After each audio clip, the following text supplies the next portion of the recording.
নেতৃত্ব কেবল ক্ষমতার নাম নয়, নেতৃত্ব হলো মানুষের সেবায় নিজেকে নিয়োজিত করার এক মহান প্রতিজ্ঞা। সেই প্রতিজ্ঞাকে ধারণ করে দৌলতখান উপজেলার ৪ নং উত্তর জয়নগর ইউনিয়ন সহ উপশহর বাংলা বাজার এলাকায় দীর্ঘ ১৭ বছর ধরে আন্দোলন সংগ্রামে সক্রিয় থেকে সফলতার অনন্য সাক্ষ্য রেখেছেন তরুণ রাজনৈতিক নেতা ও সমাজসেবক মাহবুবুর রহমান। একজন দায়িত্বশীল নেতা যখন নিজের পদকে ক্ষমতার হাতিয়ার হিসেবে না দেখে জনগণের সেবা ও কল্যাণের মাধ্যম হিসেবে বিবেচনা করেন, তখনই তিনি হয়ে ওঠেন অনন্য দৃষ্টান্ত। রিয়াজুস সালিকিন বাদশার তথ্যচিত্রে দেখুন বিস্তারিত।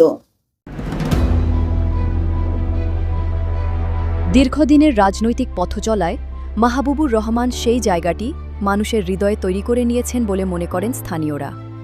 তার দীর্ঘ রাজনৈতিক কর্মকাণ্ডে সন্তুষ্ট হয়ে ভোলা ২ আসনের অভিভাবক আলহাজ হাফিজ ইব্রাহিম এমপি ৪ নম্বর উত্তর জয়নগর ইউনিয়নের মানুষের সেবা ও কল্যাণে মাহবুবুর রহমানকে দোয়া ও ভালোবাসা দিয়ে সকলের সম্মুখে চেয়ারম্যান প্রার্থী হিসেবে মনোনীত করেছেন বলে জানা গেছে। সচেতন মহলের মতে মাহবুবুর রহমান চেয়ারম্যান নির্বাচিত হলে ক্ষমতার অপব্যবহার করে কাউকে হয়রানি কিংবা কারো প্রতি অন্যায় আচরণের কোনো সুযোগ থাকবে না। অহংকার ও দূরত্বকে পাশে রেখে তিনি সাধারণ মানুষের সঙ্গে আন্তরিকভাবে মিশে তাদের সুখ দুঃখের সঙ্গী হয়ে কাজ করবেন, এমন প্রত্যাশাই স্থানীয়দের। দীর্ঘদিন ধরে উত্তর জয়নগরের অসহায়, নিঃস্ব, অসচ্ছল ও খেটে খাওয়া মানুষের পাশে দাঁড়িয়ে তাদের আস্থার জায়গা তৈরি করেছেন মাহবুবুর রহমান। সাধারণ মানুষের সুখে দুঃখে পাশে থাকা, বিচার সালিশে নিরপেক্ষতা বজায় রাখা এবং মানুষের অধিকার ও মর্যাদা রক্ষায় তার ভূমিকা স্থানীয়ভাবে প্রশংসিত হয়েছে।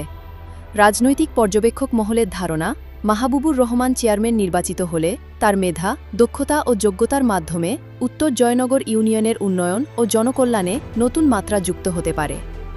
দীর্ঘদিনের অভিজ্ঞতা ও সাধারণ মানুষের সঙ্গে তার নিবিড় সম্পর্ককে কাজে লাগিয়ে তিনি একটি আধুনিক, জনবান্ধব ও উন্নয়নমুখী ইউনিয়ন গড়ে তুলতে ভূমিকা রাখবেন, এমন প্রত্যাশা করছেন স্থানীয় বাসিন্দারা।